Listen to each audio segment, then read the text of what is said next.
Sean Diddy Combs has been arrested in a Manhattan hotel.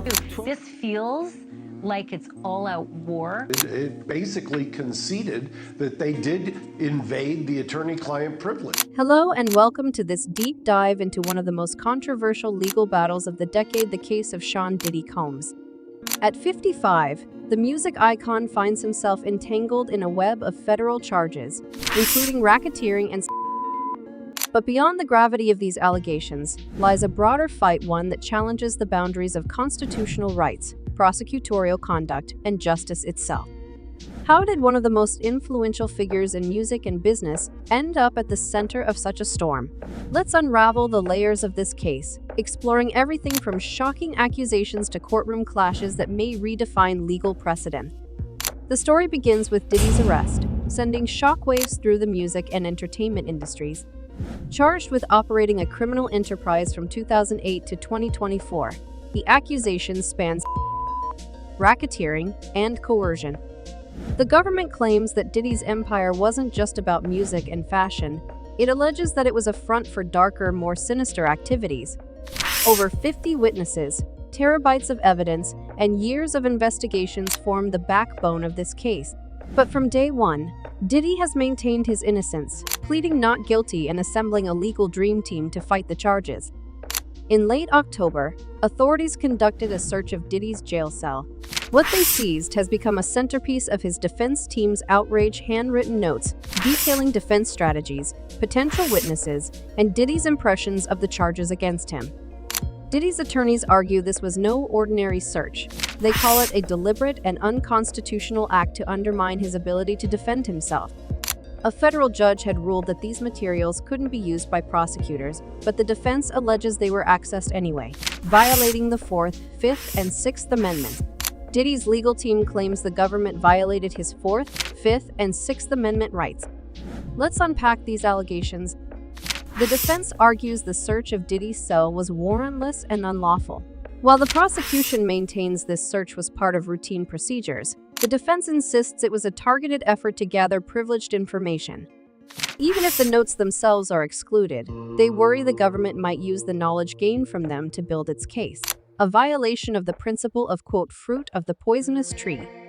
And this, they argue, violates their client's 4th Amendment. By allegedly accessing privileged defense materials, the government is accused of depriving Diddy of due process. The defense calls this conduct outrageous and says it undermines the fairness of the trial and violates their client's 5th Amendment right. The defense contends that the prosecutors knowingly accessed privileged materials, an act that could have tainted their entire case. They argue this intrusion has made it impossible for Diddy to collaborate effectively with his legal team, thus violating the 6th Amendment. They've gone as far as comparing the government's actions to Big Brother tactics, invoking George Orwell's dystopian vision of surveillance and control. Diddy's legal team has filed a motion demanding drastic measures.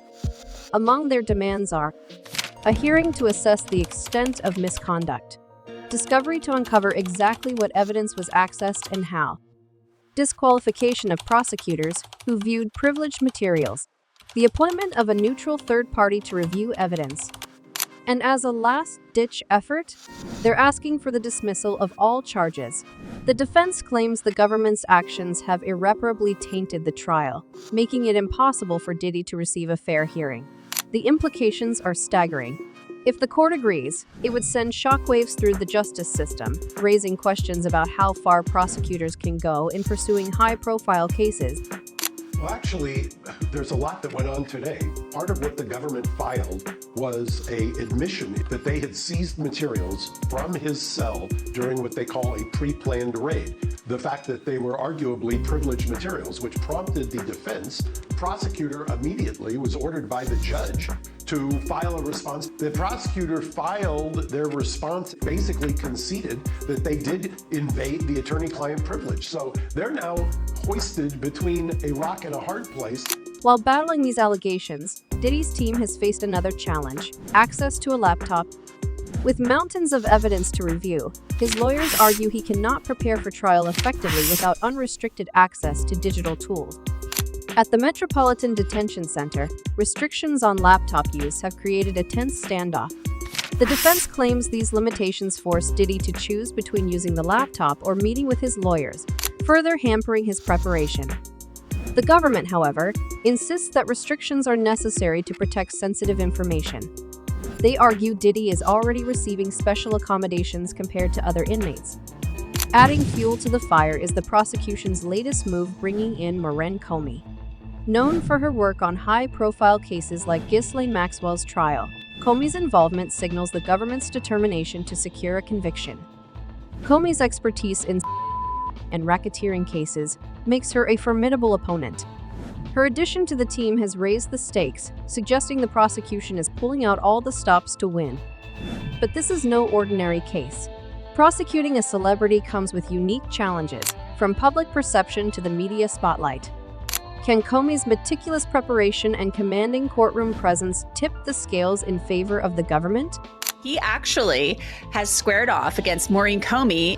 Your first thoughts on Maurene Comey joining the prosecution team? She is an incredible prosecutor. And what I mean by that is she is very honest, above board. Every dealing that I had with her was exceptionally forthright. She never played any games. Diddy's legal team, led by attorney Mark Agnifilo, is equally relentless. Known for challenging every unfavorable ruling and scrutinizing every detail, Agnifilo has shown he's prepared to fight this case tooth and nail. From questioning the credibility of witnesses to alleging prosecutorial overreach, the defense is leaving no stone unturned. They've painted Diddy not as a criminal mastermind, but as a victim of a justice system willing to bend the rules for a conviction. This case isn't just about Sean Combs, it's about the balance of power in the justice system. Can constitutional rights withstand the pressures of a high-profile prosecution? Or will the government's aggressive tactics set a dangerous precedent for future cases? For Diddy, the stakes couldn't be higher. A conviction would mean decades in prison and the destruction of his legacy. For the government, it's an opportunity to demonstrate that no one is above the law. The trial is shaping up to be one of the most contentious and closely watched in recent history. With hearings looming and motions flying back and forth, the battle lines are drawn. Will the court side with the defense, condemning the government's actions as unconstitutional? Or will prosecutors, armed with years of evidence and a powerhouse team, secure a conviction that could redefine the limits of justice? The case of Sean Diddy Combs raises profound questions about justice, fairness, and the role of power in the courtroom. As the trial unfolds, it promises to be more than just a legal drama. It's a fight for the very principles that underpin our justice system. Stay tuned as we continue to follow this case, bringing you the latest updates and insights. What do you think? Is this a case of justice being served or constitutional rights being trampled? Let us know your thoughts in the comments below.